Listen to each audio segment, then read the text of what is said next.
Assalamualaikum warahmatullahi wabarakatuh. Salam sejahtera untuk sahabat-sahabat semua ya. Oke, alhamdulillah kita jumpa lagi di channel spiritual Monggo Kesol. Spiritual terserah ya, bebas terserah suka-suka. Artinya ya hidup ini sudah dikehendaki. Jadi ya terserah yang menghendaki, kita tinggal menerima dan menjalaninya saja. Oke, untuk teman-teman semua ya, saya akan berbagi cerita. Saya mohon untuk teman-teman khususnya yang sedang bermasalah dengan hutang ya, yang katakanlah sudah waktunya sudah mepet, sudah mendesak, sudah buntu, nggak tahu mau bagaimana lagi caranya membayar. Saya mohon simak video ini sampai selesai ya, supaya Anda tidak salah, tidak keliru di dalam mengaplikasikan apa yang akan saya sharingkan ini. Sehingga tentunya kalau bisa mengaplikasikan dengan sesuai ya, insya Allah pasti hasilnya yang terjadi, maksudnya ya kejadiannya ya akan sesuai. Mungkin di antara teman-teman sudah ini ya, khususnya yang sedang bermasalah dengan hutang ya, berapapun utang anda, berapapun nominalnya itu nggak penting, karena yang intinya adalah bermasalah dengan hutang. Biarpun hutangnya 10 juta, kalau orangnya itu tidak berpenghasilan, tidak punya apa-apa, enggak, bukan seorang pebisnis, orang biasa lah, rasanya itu ya sangat berat sekali. Hutang 100 juta, 1 miliar, kalau dia sudah terbiasa dengan perputaran keuangan yang banyak, ya bisa jadi itu biasa kan gitu. Jadi pada intinya bukan masalah nominal hutangnya berapa ya, tapi pada intinya seberapa besar kita merasakan hutang itu. Jadi besar kecilnya itu sebetulnya bukan di nominal uangnya, hutangnya berapa, tapi di sininya. Oke, saya mohon untuk disimak sampai selesai dan difahami ya. Dan ketika mendengarkan apa yang saya sampaikan, tolong netralkan pikiran. Jangan menganalisa, jangan menilai, dan jangan membanding-bandingkan. Nah, ini kunci utama, kunci pertama dan paling utama kita untuk bisa memperoleh suatu pemahaman. Oke, saya anggap untuk teman-teman sudah netral, sudah ya, sesuai dengan yang saya sampaikan tadi. Cukup dengarkan saja dulu.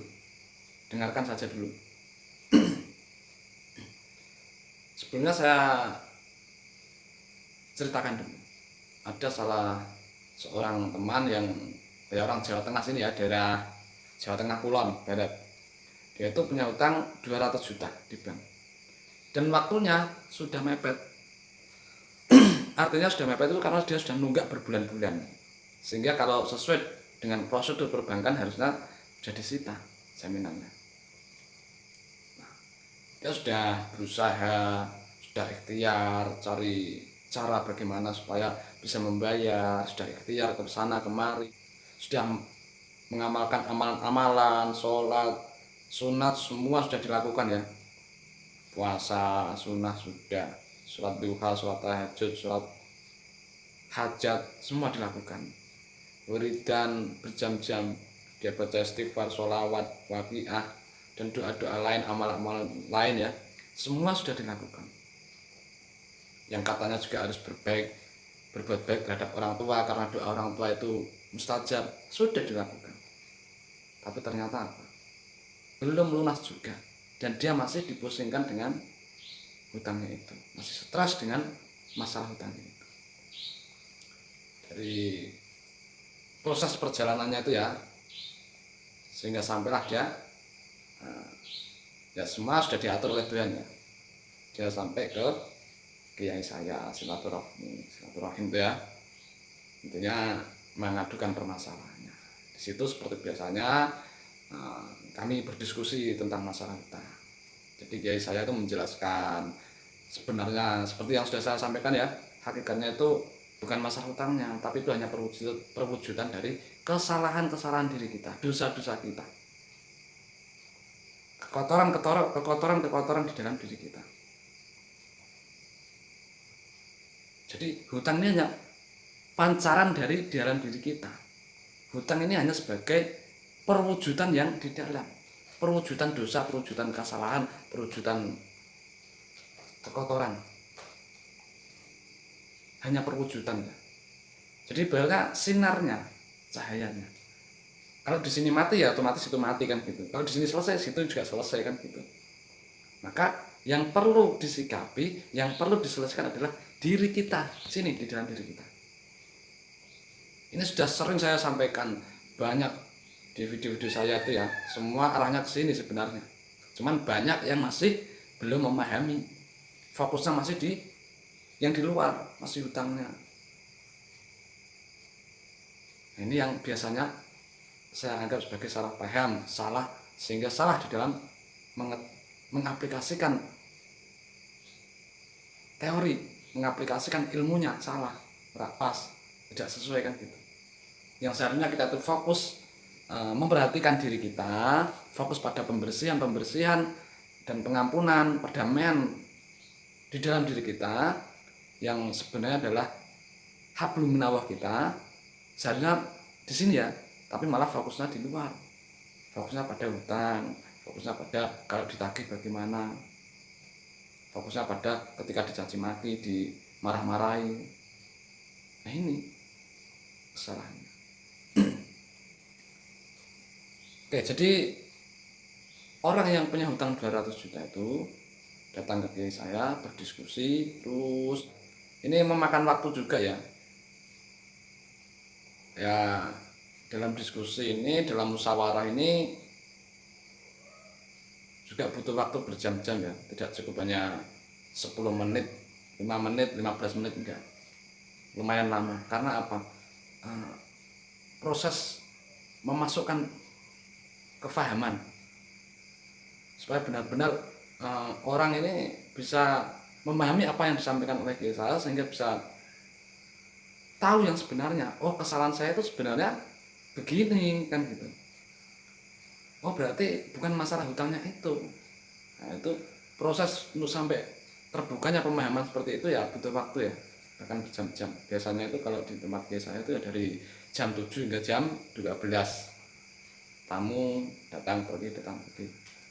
Tapi untuk saat ini karena faktor usia ya, sudah 100 berapa itu sekarang, sudah nggak keluar, sudah nggak menemui tamu. Jadi ya kayaknya nggak bisa kalau mau ketemu dengan beliau. Nah, setelah orang yang berhutang 200 juta itu tadi melalui sebuah proses diskusi musyawarah sudah bisa menerima, oh ternyata permasalahan saya itu begini, maka saya harus berbuat sesuai yang diarahkan itu ya, barulah dikasih suatu amalan. Nah, ini penting juga, amalan itu nomor 2. Yang pertama adalah kita pahami dulu duduk permasalahannya. Jadi kita paham bahwa ternyata hutang ini hanyalah perwujudan kesalahan saya, perwujudan dosa saya terhadap Tuhan. Jadi hubungan kita terhadap sesama makhluk di bumi ini ya, yang dunia ini, itu hanya perwujudan, penampakan saja dari hakikat hablum minallah kita, hubungan kita terhadap Sang Pencipta, kepada Tuhan. Hanya perwujudannya. Baik buruknya keadaan kita di alam materi ini, di dunia ini, itu sesuai dengan baik buruknya hubungan kita terhadap Allah. Itu hakikatnya. Kalau hablum minallah kita itu baik, sudah pasti kehidupan kita baik. Dan perlu juga kita pahami ya, hablum minallah itu tidak bisa kita ukur dengan hanya menjalankan perintah-perintah Tuhan secara syariat sesuai dengan hukum-hukum fikih, bukan sebatas itu ya. Kita sudah sholat 5 waktu setiap hari, sudah berdoa, sudah wiridan, sudah berpuasa, sudah bersedekah, zakat, bukan sebatas itu. Itu pun juga perwujudan, hanya perwujudan yang di dalam. Bisa dipahami?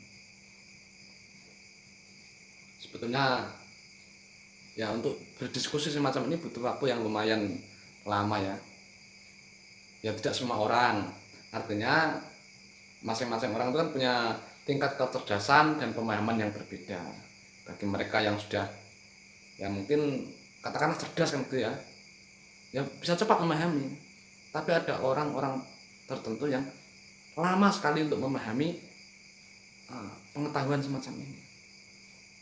Bahkan ada yang menolak, belum bisa menerima. Karena apa? Karena sudah kental dengan pikirannya, dengan persepsinya, dengan keyakinan-keyakinan yang sudah tertanam di memori bawah sadarnya. Cara kasaran itu hijabnya tebal. Oke, sampai di mana tadi? Sampai sudah dikasih amalan ya. Akhirnya singkat cerita setelah selesai diskusi ya seperti biasanya kalau di tempat biasa ya. Kalau orang itu belum memahami tentang penjelasan seperti ini ya, nggak dikasih apa-apa. Kecuali kalau sudah memahami, sudah tahu, sudah paham dengan duduk permasalahannya dan sudah tahu apa yang harus dilakukan, barulah alatnya turun, kalamnya turun, senjatanya turun, kan gitu. Medianya turun, kendaraannya disiapkan, yaitu amalan tadi itu. Nah, dari situ sudah selesai ya pulang ya, orangnya pulang. Setelah ya dari situ pun dia sudah sini sudah nggak bermasalah lagi, sudah plong, sudah legowo. Jadi seolah-olah itu masalah hutangnya itu sudah selesai, rasanya sudah selesai, meskipun masih. Nah ini yang sangat penting ya, rasa dari rasa. Jadi kalau sininya sudah plong, bombong, legowo itu sudah nggak ada kerurutan di sini ya. Nanti yang di luar akan mengikuti dengan sendirinya. Entah caranya bagaimana itu bukan wilayah kita, nggak perlu kita logikakan. Nanti yang terjadi itu dilalah, tiba-tiba kok dapat jalan keluar kan gitu. Jadi setelah dari kiai saya pulang ya sudah diamalkan di rumahnya. Jadi dia mengamalkan itu apa tujuannya? Apakah supaya segera lunas hutangnya? Bukan. Apakah supaya dapat uang untuk membayar hutang? Bukan. Lalu untuk apa dia mengamalkan amalan dari kiai saya? Amalan dia mengamalkan itu hanya sebagai perwujudan dia sedang ibaratnya proses perjalanan menuju Sang Pencipta, kembali kepada Tuhan. Artinya sebagai proses perjalanan dia di dalam bertobat, dalam melakukan pertobatan, sebagai media dia, sebagai kendaraan dia untuk memperoleh pengampunannya. Karena satu-satunya pelebur atau penghapus dosa adalah pengampunan, nggak ada yang lain. Jadi untuk teman saya itu tadi sudah nggak fokus lagi di masalah hutangnya, sudah enggak. Dia hanya fokusnya hanya dirinya dengan Sang Pencipta. Soal hutang sudah dipasrahkan kan gitu, sudah tadi ya, sudah keluar dari pikiran kita. Ibaratnya seperti itu. Hutang sudah, permasalahan hutang yang di luar ini sudah dilepas, ditaruh, seleke, atau dipasrahkan juga bisa. Artinya ini kan hanya istilah ya, pembahasan untuk sebetulnya untuk melepas suatu permasalahan dari pikiran kita sebetulnya. Pemasrahan itu juga seperti itu, pelepasan, letting go kan gitu. Jadi kondisi dalam diri teman saya itu dia sudah melepas, sudah memasrahkan, sudah menaruh ya permasalahan hutangnya itu sejak masih di tempat kiai saya. Hakikatnya seperti itu. Makanya dia sudah sejak di situ juga dia sudah plong sininya, sudah enteng gitu, sudah ringan, sudah kosong. Jadi sampainya dia di rumah dia hanya melakukan amalan itu ya dengan enjoy saja, dengan bisa menikmati.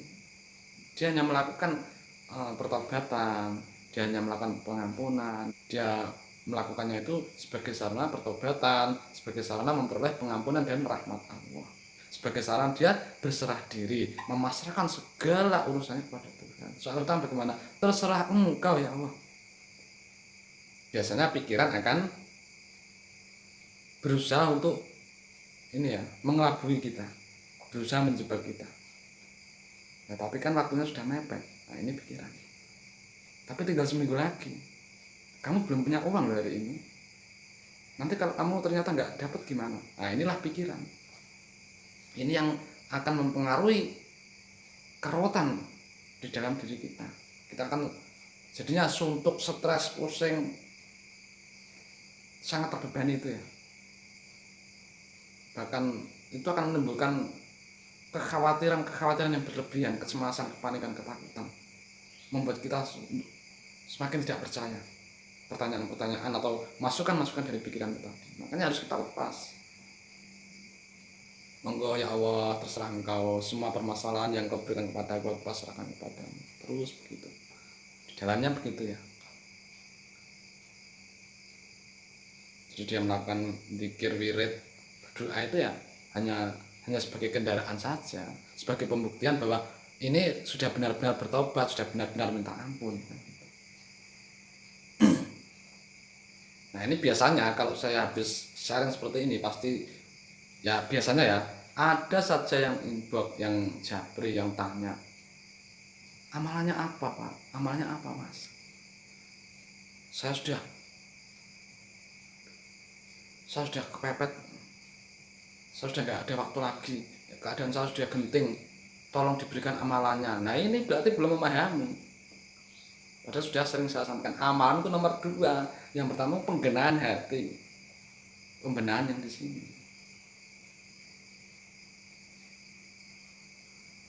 Nah dari perjalanan yang dilakukan oleh teman saya itu 1 minggu, nggak lebih dari 1 minggu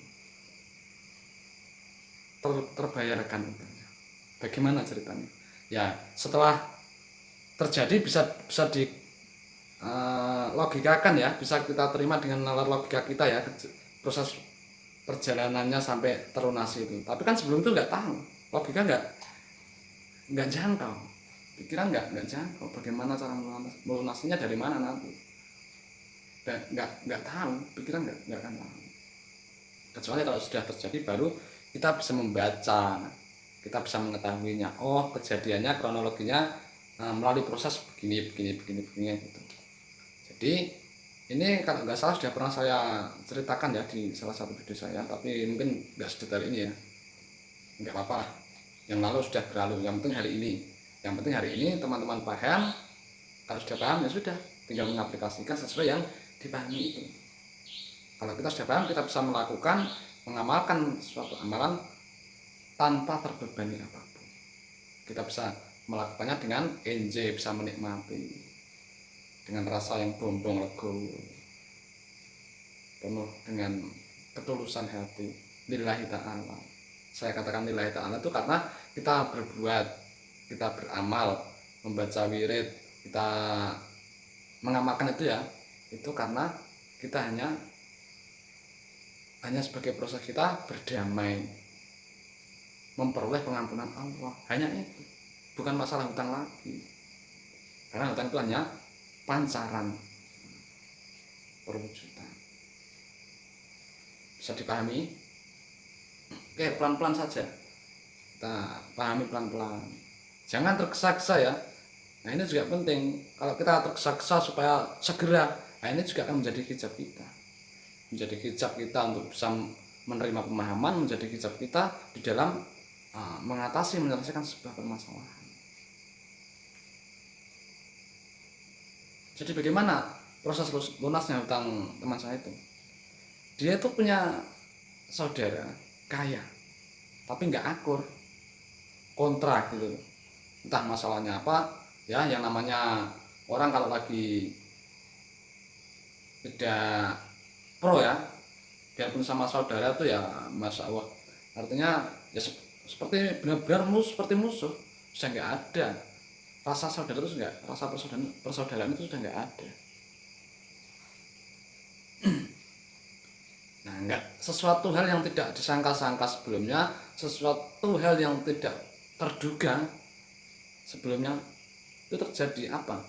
Saudaranya itu datang ke rumahnya hanya sekedar bersilaturahmi. Waktu itu dia di dalam kamar, istrinya di luar. Itu kakaknya datang, kakak dari istrinya ya. Dia datang menanyakan, suamimu di mana? Enggak ada di kamar. Ngapain? Ya biasalah, lagi bermasalah. Mungkin juga tahu kalau Mas datang dia malu. Ngapain malu? Ada masalah apa? Nggak tahu, kakaknya tuh nggak tahu. Ya, soalnya sudah lama mereka itu apa, bertengkar gitu loh. Jadi udah nggak berhubungan tuh lama. Sampai kakaknya tuh nggak tahu kalau dia bermasalah dengan kita. Jadi kakaknya tanya, ada masalah apa kan gitu. Ya itu masalah hutang. Hutang apa kan gitu. Ya itu masalah hutang. Masalah hutang katanya. Iya, hutang di bank itu. Kan sudah nunggak, sudah nunggak bulan-bulan. Sebenarnya sudah waktunya disita. Ya terus, yang nggak terus nggak bisa bayar. Berapa Pak? 200. Aku nggak pernah bilang, nggak pernah kasih tahu saya katanya. Ya gimana mau kasih tahu?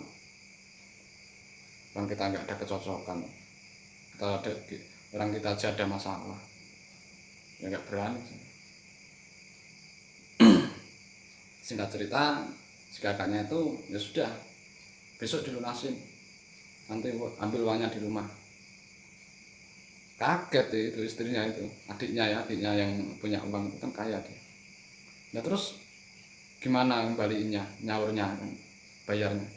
Ya nggak usah dipikir, nanti aja, kalau ini sekarang aja kamu sedang bermasalah, yang penting kamu bisa selesai dulu hutangmu, kamu bisa bekerja secara normal tanpa ada beban masalah, itu aja dulu, nanti kalau sudah ada baru kembalikan.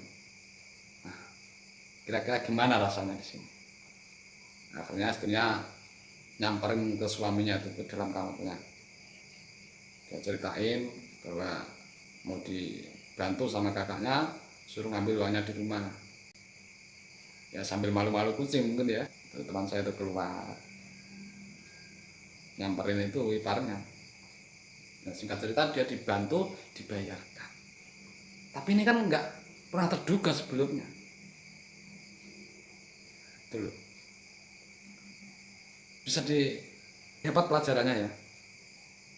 Jadi kalau kita itu sedang terpuruk masalah hutang, katakanlah kita itu sedang mengalami kepepet hutang, waktunya mendesak, seolah-olah sudah nggak ada waktu lagi, kita sudah nggak tahu kemana kita akan mencari bantuan, kita nggak tahu bagaimana membayarnya. Jangan memaksa diri untuk memikirkan terus. Sudah lepas masalah hutang. Sudah, kalau sudah mentok sudah nggak bisa, ya sudah. Menyerah. Akui bahwa diri kita itu lemah, nggak bisa apa-apa, nggak punya daya apa-apa. La haula wala quwwata illa billah. Kita kembali kepada Tuhan.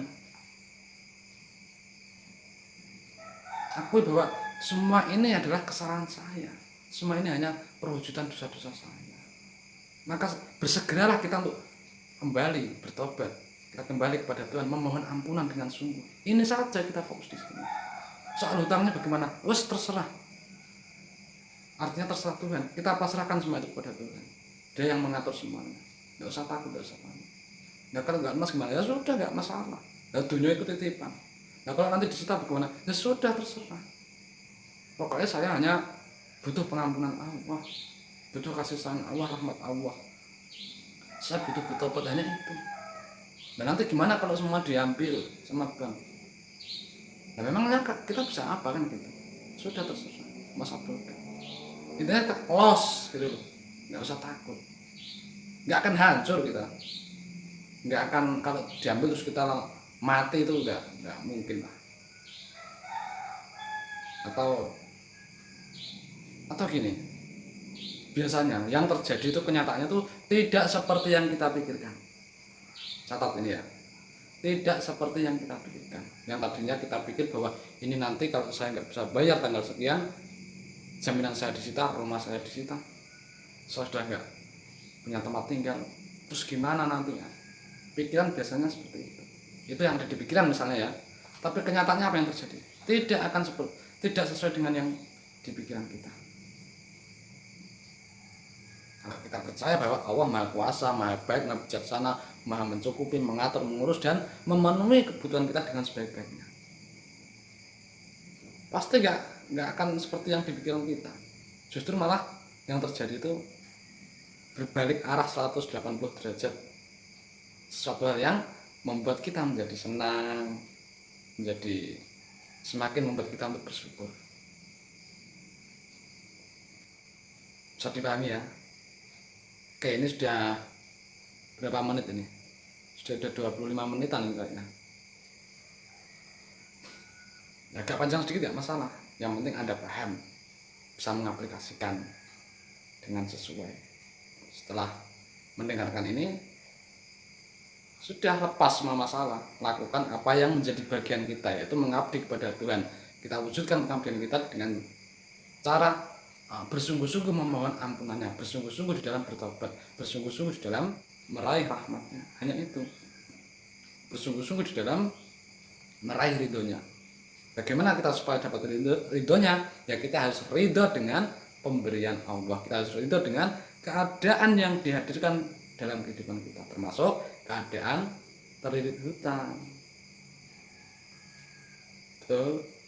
Tidak ada sesuatu hal di dunia ini yang terjadi yang tidak dari Tuhan.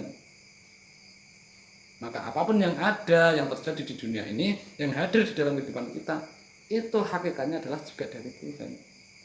Tuhan yang menghendaki. Maka kalau kita berharap ridhonya, ya kita harus ridho terhadap kejadian-kejadian di dalam kehidupan kita ini, yang hadir di dalam kehidupan kita ini. Kalau kita nggak ridho, ya bagaimana Allah ridho? Karena wujud dari ridhonya Allah, ya kita ridho terhadap Allah. Kita ridho terhadap Allah itu ya kita menerima keadaan ini. Gimana? Semakin dalam ya? Iya, seperti itu. Ini yang perlu kita pahami. Oke, saya kasih tahu apa amalannya ya. Tapi mohon untuk jangan salah paham. Amalan ini hanya sebagai kendaraan kita untuk berjalan kepada Tuhan, sebagai sarana atau media kita di dalam bertobat, sebagai kendaraan kita memperoleh pengampunannya. Hanya itu, bukan untuk memperoleh uang, bukan untuk menyelesaikan hutang, bukan itu ya. Karena itu hanya perwujudan dari dalam diri kita, masalah yang ada di dalam diri kita, perwujudan kesalahan kita, dosa kita yang harus kita bersihkan dengan cara memohon ampunan. Hanya itu. Soal mau selesai cepat atau lambat, terserah Tuhan. Kapan bisa selesai bukan wilayah kita nggak tahu. Masa bodoh saja, terserah Allah.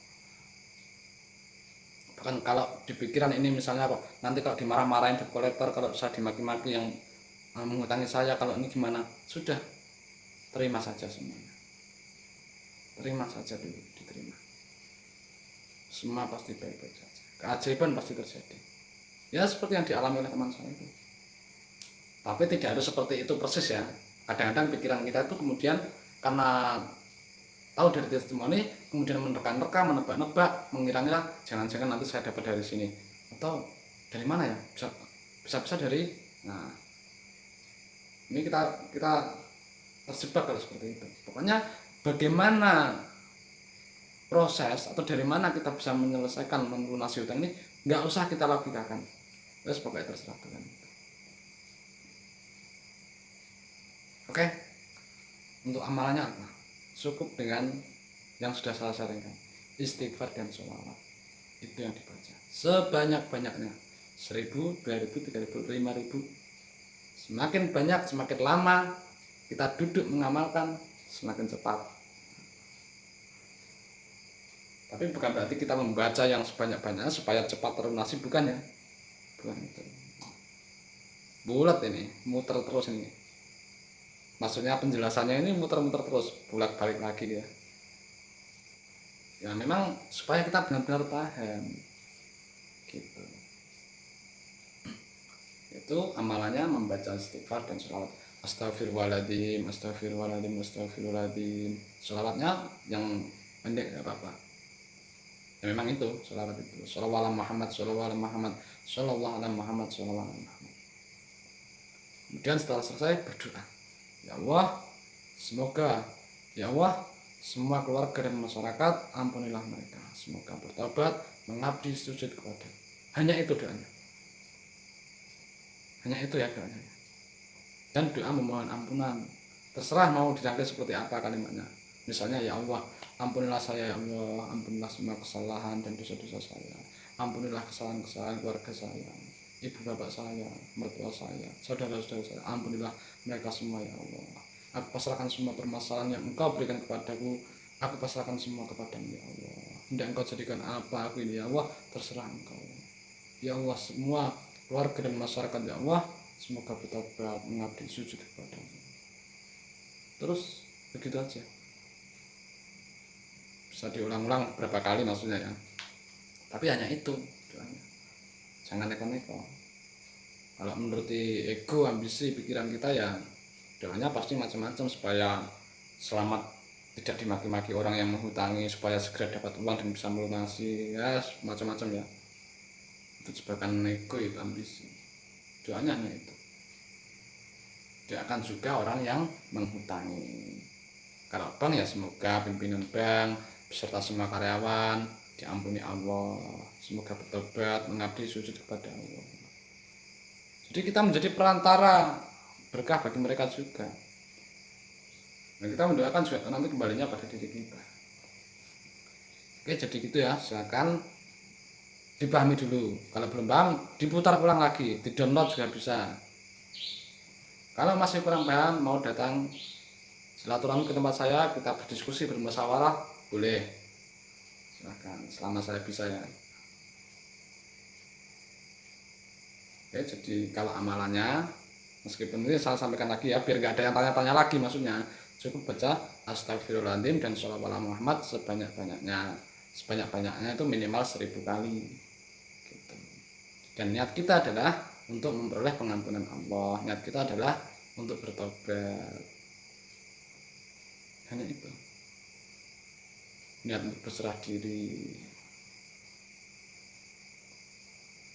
Udah 30 menit lebih. Oke, sampai di sini. Mudah-mudahan sangat bermanfaat ya. Assalamualaikum warahmatullahi wabarakatuh.